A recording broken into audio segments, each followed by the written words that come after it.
Bonjour et bienvenue dans ce troisième tuto sur Divi dans lequel on va apprendre à faire des notifications de cookies pour le GDPR pour être aux normes. Donc ça c'est l'exemple sur un site client. De nouveau ici on a une barre pour accepter en effet que le site utilise des cookies.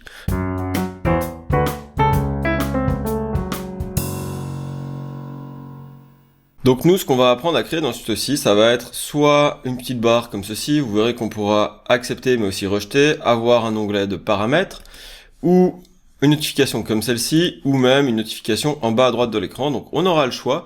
Vous allez voir que c'est très puissant en fait avec le plugin qu'on va utiliser, et aussi très simple à mettre en place, qui est surtout le plus important. Donc pour rajouter nos cookies, on va d'abord se rendre ici dans notre admin, et on va aller dans les extensions, on va faire ajouter une extension. Ici, vous pouvez chercher GDPR Cookie Consent. Il s'agit bien de celui-ci, donc par WebToffee. On va directement l'installer et l'activer. Maintenant, on va pouvoir se rendre ici dans les réglages.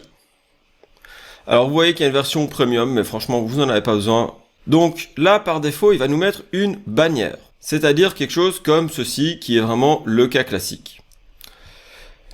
Donc là, il nous la met en pied de page, mais on pourra la mettre en haut de notre site aussi. Comme dans certains sites, on peut la mettre en haut. Donc ici, on va la laisser en bas. Alors au chargement, on peut la faire de façon animée, donc pour qu'elle arrive pas directement, mais de façon un peu plus design, entre guillemets, même si c'est pas toujours recommandé. Et alors là, vous allez pouvoir changer le texte. Là, on est en anglais. Moi, je vous conseille quelque chose du style comme ceci. Nous utilisons des cookies pour vous garantir la meilleure expérience sur notre site. Si vous continuez à l'utiliser, nous supposons que vous êtes satisfait. Et alors là, vous allez voir qu'on a deux shortcodes. Donc, il y en a un pour notre bouton et un autre pour nos marges. Mais on va d'abord mettre tout ceci à jour. On va aller voir déjà ce à quoi ça ressemble si on se rend sur le site.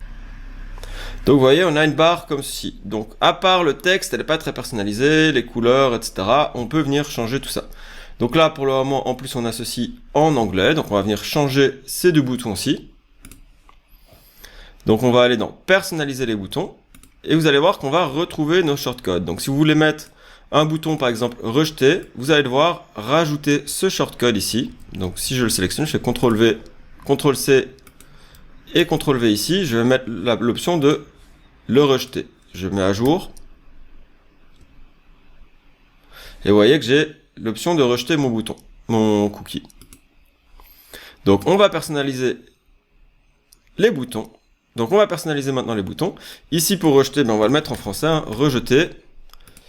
Les réglages, ici, on va mettre paramètres, ou paramètres des cookies. Moi, je vais juste mettre paramètres. La couleur du texte, on peut la changer. Donc là, on est sur un fond blanc, donc il faut bien réfléchir à ceci. Mais je pourrais, par exemple, mettre tout sur un fond noir, et puis avoir une autre couleur blanche ici. Et le bouton accepter, on va mettre ici en français, accepter. Moi, je vais le laisser en minuscule. On peut l'avoir sous forme de bouton ou juste sous forme de lien. Même chose ici, rejeter, on va peut-être le mettre sous forme de lien. On met à jour nos réglages. On va déjà voir ce à quoi ça ressemble. Et là, c'est bien. Sauf que notre texte ici est en blanc sur fond blanc, donc on ne voit pas le rejeter. Et le accepter, au moins c'est en français, et ça c'est en vert. Ce que je vais faire, par exemple, c'est venir mettre ma barre en noir. Donc je viens dans les paramètres ici, personnaliser la barre, et je vais mettre le bandeau en noir, peut-être légèrement grisé pour pas que ce soit trop noir.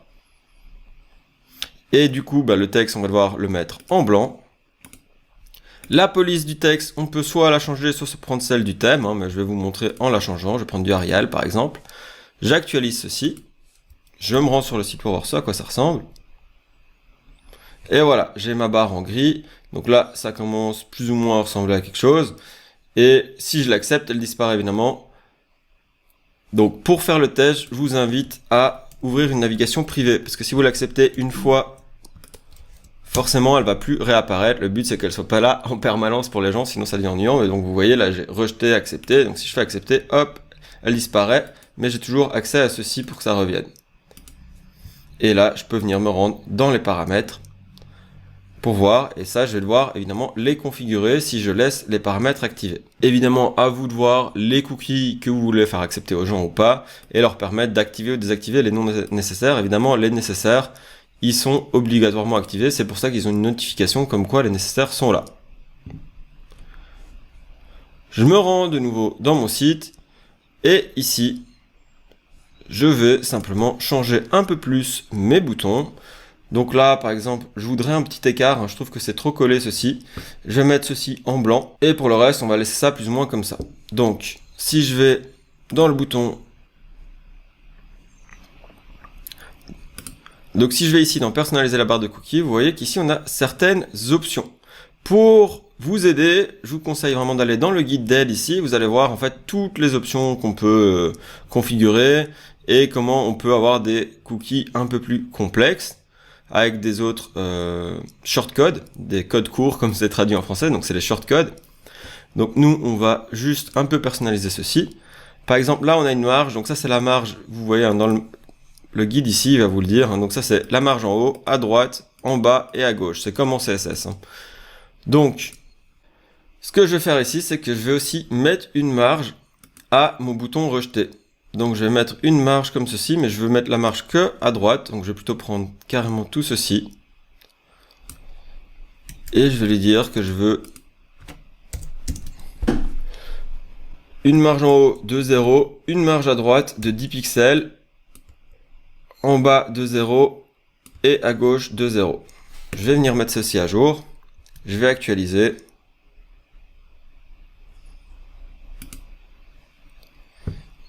Et si j'actualise maintenant, vous voyez que j'ai bien le bon écart ici. Donc là, c'est bien. Imaginons que je veuille qu'on puisse accéder aux paramètres. Donc ça, c'est très bien. J'ai les paramètres. Mais je pourrais enlever le petit lien paramètres des cookies. Donc pour ça, j'enlève le cookie settings ici.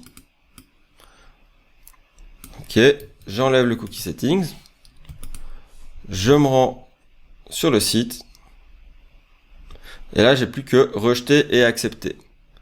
Par contre, là, mon écart de nouveau n'est pas bon, donc je vais pouvoir l'agrandir et je vais peut-être rajouter un autre bouton. Donc, premièrement, je vais agrandir l'écart à gauche. Ici, je vais mettre 20 pixels. Et je vais, par exemple, mettre un lien pour en savoir plus. Donc, je vais mettre en savoir plus pour les cookies. Et je vais mettre le cookie link ici. Alors là, évidemment, il faut créer la page. Donc, vous allez rediriger sur une page quand les gens cliquent sur en savoir plus. Donc ça, je vous invite à la créer avant de rajouter ceci, évidemment. Et voilà, donc j'ai accepté ou rejeté les cookies. Donc c'est mes deux possibilités. Et je pourrais, par exemple, venir rajouter le bouton pour le lien en savoir plus. Donc je change mon texte ici et je viens rajouter ceci de nouveau en shortcode. Voilà, donc c'est tout pour ce mini tuto qui vous sert à avoir les notifications des cookies indispensables. C'est super rapide à mettre en place, très efficace et c'est avec le plugin GDPR Cookie Consent. Donc si vous voulez qu'on crée un site pour vous au nom de l'agence Web Marketing Tuto, on va refaire toute votre charte graphique, repenser tout le design de votre site, etc. C'est possible, il suffit de cliquer dans les liens dans la description de la vidéo sur la partie de l'agence Web Marketing Tuto. Et sinon, si vous voulez vraiment apprendre à faire votre site vous-même, mais complètement avec Divi, il y a une formation complète, elle est disponible ici en lien en dessous de la vidéo. Et donc les 3 premières heures sont offertes, vous apprendrez à gérer Divi comme un pro pour gérer tous les aspects de création d'un site internet.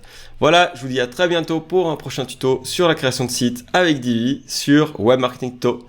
Ciao et bonne journée et mettez un pouce si la vidéo vous a été utile. Ciao. Avant de clôturer cette vidéo, je me rends compte qu'il y a un dernier élément que je vous avais pas montré, c'est comment mettre la barre des cookies comme ceci. Donc en fait, là pour ça, je vais simplement le mettre comme widget. En fait, de base dans le paramètre général, si je le mets en bannière, vous allez voir que ici ça se remet comme une bannière, comme ceci, mais je peux venir changer ceci et mettre aussi ça sous forme de pop-up. Bon, c'est vraiment pas recommandé parce que ça nuit à l'expérience client. Mais voilà, ça se met maintenant comme pop-up. Et je peux dernièrement la mettre en widget et ici à droite ou même à gauche. Et donc vous voyez que j'ai bien le pop-up ici et l'onglet paramètres si je l'ai laissé. Voilà, c'est tout pour ce tuto sur les cookies. On se retrouve dans la vidéo suivante.